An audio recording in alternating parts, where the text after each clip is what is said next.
አንዳንድ ባሎች አላችሁ በተለያየ አይነት ምክንያት አምሽታችሁ ስትመጡ ሚስቶቻችሁ የት ነበርክ? እንዴት ዋልክ? ምንድነው ስትሰራ የቆየኸው? በምክንያት አመሸ ብለው ሲጠይቋችሁ ይህች ጨቅጫቃ ደግሞ ጀመረች። ይህች ነገረኛ እንደው ሚስቴ ጨቅጫቃ ናት የምትሉ ስታጠፉ ጥፋታችሁ ሲነገራችሁ በትህትና እንድታስተካክሉ በቃ ደግሞ ጀመርሽ ተይኝ የምትሉ ምክር ስትለግሳችሁ ሚስቶቻችሁ ምክር ሲለግሷችሁ ጨቅጫቃ ነገረኛ እረፍት የሌላት በቃ እንደው የምታስጨንቀኝ ብላችሁ በራሳችሁ የመጀመሪያው ነገር በራሳችሁ ሰልፍ ኮንፊደንስ የላችሁም። ሁለተኛ የባህሪ ግድፈት ይታይባችኋል። የባህሪ ግድፈት ይታይባችኋል ማለት ኢሞሽናችሁን ስሜታችሁን ኮንትሮል አድርጋችሁ ቁጭ ብላችሁ የማውራት አቅም ስለሌላችሁ እንጂ ሚስታችሁ ጨቅጫቃ ስለሆነች አይደለም። የምትወድህ የምታፈቅርህ ሚስት ናት። ምን ስታደርግ አመሸ? ለምን አመሸ? የት ነበርክ? እንዴት ዋልክ? ውሎህ እንዴት ነው ብላ የምትጠይቅ። ግድ ከሌላትማ ለምን ትጠይቃለች? ግድ ከሌላት አትጠይቅህም። ስለዚህ ስለምትወድ ነው የምትጠይቅህ።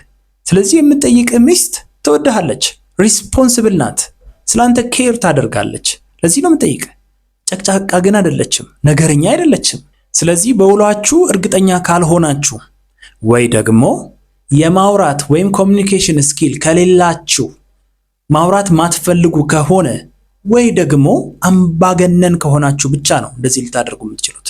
ከዚህ ውጪ ሚስቶቻችሁ ሲጠይቋችሁ ትክክለኛውን መልስ የመስጠት ግዴታ አለባችሁ።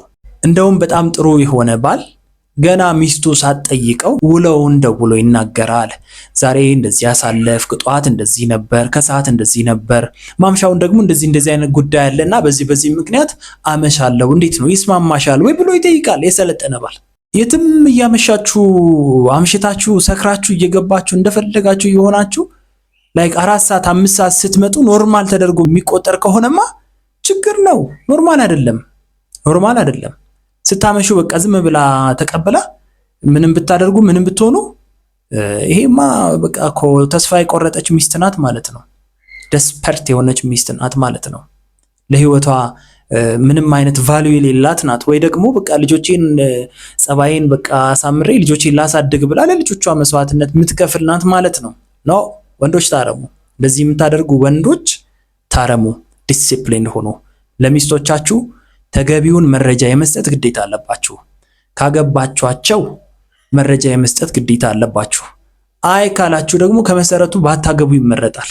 ምክንያቱም ሚስቶች ስለናንተ መውጣት መግባት ስለ እያንዳንዱ ስለ ህይወት አቅጣጫችሁ ይመለከታቸዋል። ስለሚመለከታቸው ደግሞ ልትነግሯቸው ይገባል።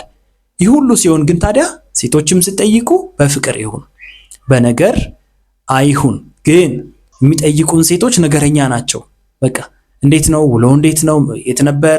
የሆነ ድምፅ ሰምቻለሁ ምንድነው ብላ ስለጠየቀች ነገረኛ ናት። አታምነኝም፣ ትጠራጠረኛለች፣ ነገረኛ ናት አይባልም። አይደለችም። she cares about you, she loves you, she respects you። ከህይወቷ ልታጣ ስለማትፈልግ ስላንተ ግድ ስለሚላት ነው የምትጠይቅ። ስለዚህ ይህንን በፍቅር መንፈስ እንድትቀበሉ ያስፈልጋል። በዚህ መንፈስ ነገራችሁን ልታስኬዱ ያስፈልጋል ማለት ነው።